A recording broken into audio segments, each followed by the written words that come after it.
kasuki. Yan po mga ano po natin. Salamat sa support mga kasuki. Yan, nilagay na po natin ang kamote.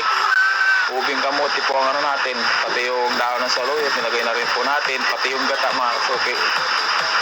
Yan po ang nagpapasarap. Kagandahan po niyan.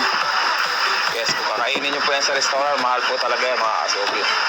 Yan, fully vitamins po yan. Salamat sa panunod.